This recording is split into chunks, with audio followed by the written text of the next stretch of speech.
June 1943. A Japanese Zero pilot sees a new American fighter for the first time, the F6F Hellcat.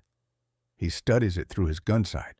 It's big, heavy-looking, slow to turn. He smiles. This will be easy. The Zero is lighter, faster in a turn, more maneuverable. He's fought Wildcats before and won.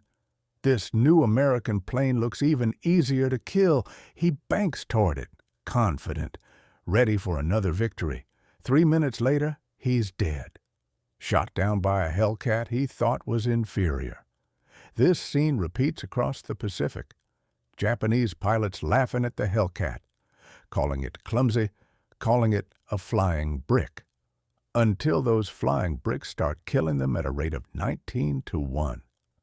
By the end of the war, the F6F Hellcat will destroy over 5,000 Japanese aircraft, more than any other Allied fighter, not because it was the fastest, not because it was the most maneuverable, but because American designers finally learned the lesson: don't build a better Zero, build a Zero killer. This is that story. The Hellcat wasn't supposed to exist. After Pearl Harbor, the U.S. Navy had the F4F Wildcat, good plane, tough, but it couldn't turn with Zeros. Pilots were dying. The Navy needed something better, fast. Grumman, the manufacturer, had an idea. They'd been watching the combat reports, studying what worked and what didn't, and they realized something. Everyone was trying to beat the Zero at dogfighting, at turning. That was impossible. The Zero was too light, too maneuverable. You couldn't out-turn it. So Grumman decided, don't try. Build something that doesn't need to turn. Build something faster, more powerful, tougher. The F6F Hellcat was born from that realization. It wasn't elegant, it wasn't graceful. It was a brute 2,000 horsepower, 650 caliber machine guns, armor everywhere, and it was fast, really fast. 60 miles per hour, faster than a Zero in level flight, 100 miles per hour, faster in a dive. When Japanese pilots first encountered Hellcats, they were confused. The plane didn't fight like previous American fighters. It didn't try to turn with Zeros. It would dive from above, fire, then zoom away before the Zero could react. Japanese pilots would try to pursue. The Hellcat would just leave, pull away at speeds the Zero couldn't match, then climb back to altitude and do it again. One Japanese ace, Saburo Sakai, wrote in his diary, "This new American fighter doesn't dogfight, it refuses to turn. It only attacks when it has advantage. And when we try to chase, it's gone. We call it the assassin." But Japanese commanders dismissed these reports. They told pilots the Hellcat was slow, heavy, inferior to the Zero. Keep trying to turn, fight. Keep using your superior maneuverability. That overconfidence killed thousands of Japanese pilots. Here's what made the Hellcat deadly. It wasn't one thing. It was everything combined: speed, power, protection, firepower, tactics. The plane could take incredible damage and keep flying. Japanese pilots would hit it with 20, 30, 50 rounds. The Hellcat would keep coming. Self-sealing fuel tanks meant it didn't catch fire easily. Armor plating meant the pilot usually survived. Radial engine meant even with half the cylinders destroyed, it could limp home. Compare that to the 0-5 hits, and it's burning. The pilot has no armor, no protection. One burst from a Hellcat's 650 cals, and the Zero disintegrates. The firepower difference was staggering: 6 guns firing simultaneously, 1,800 rounds per minute combined. When a Hellcat opened fire, it was like a buzzsaw. Nothing survived that barrage. But the real advantage was tactical. American pilots using Hellcats had learned. They'd studied. They'd adapted. They used the thatch weave. They used boom and zoom. They flew in pairs, mutual support. When a Zero got on one Hellcat's tail, the wingman was already shooting. The Japanese kept flying solo, kept trying individual dogfights, kept using 1942 tactics in 1944, and they kept dying. By mid-1944, the kill ratio was staggering. For every Hellcat lost, 19 Japanese planes were destroyed, 19-1. That's not a battle. That's a massacre. And it gets worse for Japan. The experienced pilots were dead. Killed in 1942 and 1943, the new pilots had maybe 60 hours of flight training. American pilots had 300 hours. The new Japanese pilots would see a Hellcat try to dogfight it and die within minutes, sometimes seconds. Let me give you a specific example. June 19, 1944, the Battle of the Philippine Sea, also called the Great Marianas Turkey Shoot. 400 Japanese aircraft attack the U.S. fleet. They're met by Hellcats. Lots of Hellcats. The American pilots have been training for this. They know their planes. They know their tactics. The Japanese attack in waves. The Hellcats meet them at altitude, and it's a slaughter. By the end of the day, 300 Japanese aircraft are destroyed. The U.S. loses 29. That's a 10-to-1 ratio in a single day. Japanese pilots called it the Black Day. American pilots called it target practice. One pilot, Alex Frasiu, shot down 6 Japanese planes in 8 minutes. 6 in 8 minutes, using boom and zoom, using teamwork, using a Hellcat that Japanese pilots had called slow and heavy. The numbers tell the story.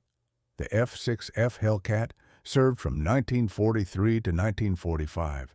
In that time, it destroyed 5,223 enemy aircraft.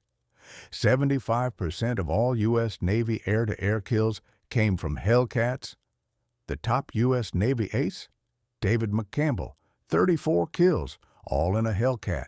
Second highest, Cecil Harris, 24 kills, all in a Hellcat. Third, Eugene Valencia, 23 kills, all in a Hellcat. The pattern is clear. The Hellcat didn't just win, it dominated. And it did it by refusing to fight the enemy's fight. Japanese pilots kept trying to turn fight. American pilots kept refusing, dive, shoot, climb, repeat, never turn, never slow down, use speed, use power, use protection, win.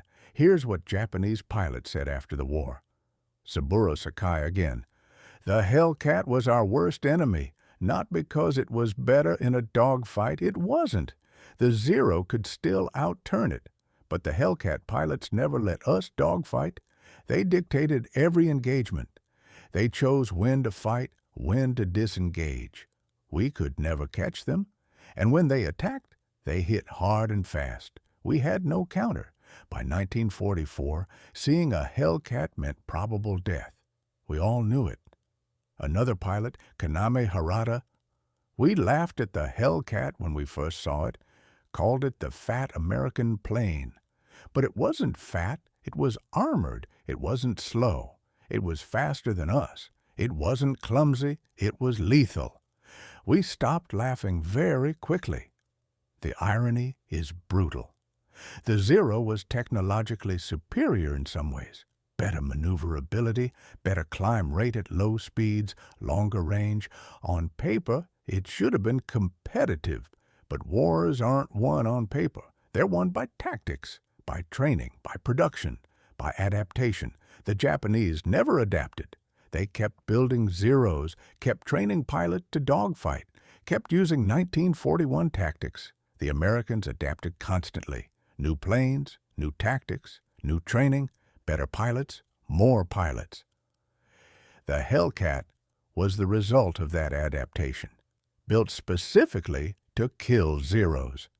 And it worked perfectly. Here's the lesson that Japanese pilots learned too late. Underestimating your enemy is suicide. The Hellcat looked slow, looked heavy, looked easy to beat. It was none of those things. It was a purpose-built killing machine designed by people who studied their enemy, who learned from losses, who adapted.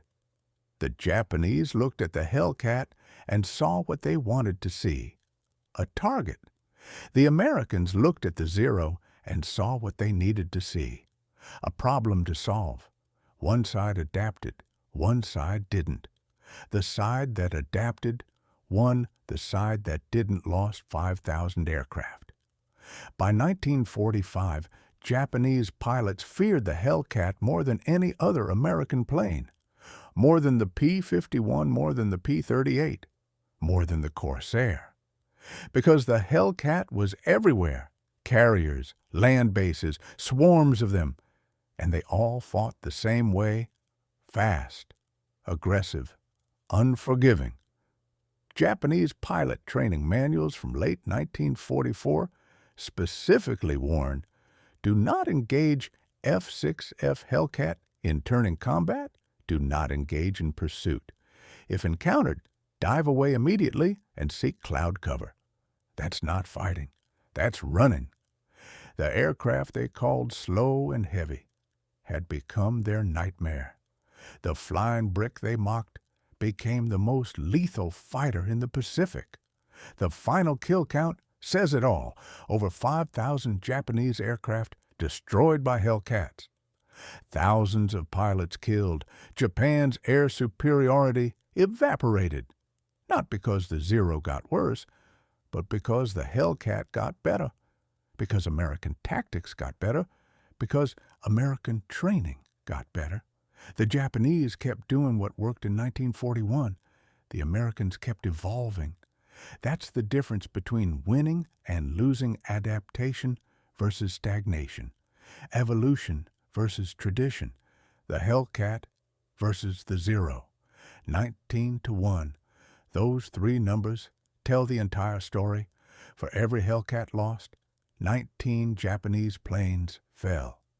That's not combat. That's extermination. And it happened because Japanese pilots laughed at a plane they didn't understand, called it slow, called it heavy, until those slow, heavy planes shot them out of the sky 5,000 times.